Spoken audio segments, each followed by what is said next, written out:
Kia ora koutou. My name's Kelly, and Wendy has asked me to share with you today about how I went about practicum last year. I really believe in a holistic view of human development and learning, and I saw within the competencies and goals that there were a lot of overlaps and a lot of depth, and I really wanted to allow that to let the identity and values of my learners to shine. And in this way, it became quite authentic to my practice because in my practice, the learner is always in the center of everything I do. So for me, it was about making my practicum authentic to my practice. And in that way, it would be a strengths approach. So I didn't want to practice to meet the study requirements, but rather I wanted to let the study requirements really enhance my practice and give me the opportunities and the headspace to really make it a really neat time of being able to drill down in depth and really make my practice enhance my practice and make it a real successful year. So I started by looking back at the future learning that I put in last year's reflections from my learning.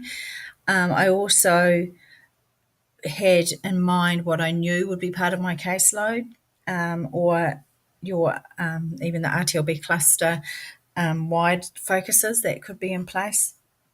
Also, what interested me was really important, and what would challenge me, because I knew that this opportunity doesn't come along very often for you to be able to push yourself out of comfort zone. So I really wanted to do that too as part of my practicum. So I'll just go through on the page here. You can see three headings. What I did is I used themes. So once I had considered all of those different aspects to set my goals, I had themes that fell out of that. And I wanted those things to be central to my practicum and weave through the goals and throughout them, because once again, I saw all those overlaps. Also, I used tag clouds extensively. So every goal had a label. So I just used the domain number and the goal number. So for instance, domain 1, goal 1 was 1.1, and so on. And by tagging each artifact and each reflection, it allows the markers to really easily find within one domain all of your learning for that domain. And I also use the evidence-based practice three-circle model with tika, pono, and aroha to show my own learning journey. So my learning stories were based around the theme. So each page on my portfolio was a learning journey. So I wanted to use that diagram to show how each artifact I had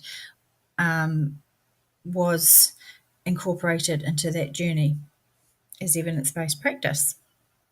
So let me just show you my goals. And here, let's just move it down here. You can see my goals at a glance. So here are all my goals down here on this side.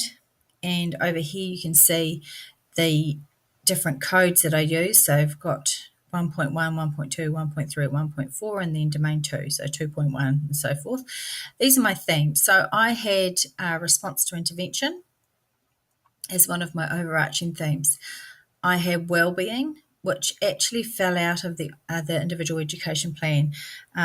It was originally part of that, but it just got so big in its own right that I decided to make it a separate theme. I had professional development and learning. I had universal design for learning, collaborative practices, and school culture. So if I just increase the size of this and zoom it in for you, hopefully you'll be able to see that. Let's pick on domain 3. So you can see there that, so domain 3, cultural responsive practices. explore how the principles of the Treaty of Waitangi can be incorporated into an individual education plan. So that hit on the IEP theme. The next goal for that domain, develop strategies that increase the school's capability to establish and maintain a positive relationship with whānau to support their child's learning. So that hit on wellbeing and school culture. And then finally, a couple of goals here, implement the simple model of cultural responsive pedagogy that I developed and share it with schools. And that one was professional development and learning, but it also hit school culture, and use a culturally responsive IEP process to build cultural identity and belonging. And that was very much in the wellbeing theme and also in the individual education plan theme. So you can see here that this domain 3, the culturally responsive practices, ran throughout nearly all of my themes. And in fact, I mean, it could have run through all of them, but these are just the ones that I chose to focus on. So for me, this shows a far more authentic way that I practice, because really culturally responsive practice should run throughout everything that we do. So I'll just go back, to a normal view. And if I just show you my pages here. So I've got a page for every theme.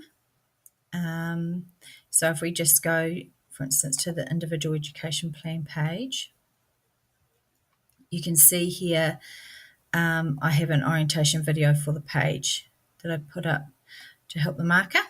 And I have a critical analysis of the IEP process. I looked at some different models, did a lot of research in that area and my reflections on that. And you can see here that I've used this diagram as part of my reflection, and it says to me that for this artifact, it was really part of tika, part of the research that I did, wasn't informing my practice at this point, and it wasn't involving the learner either.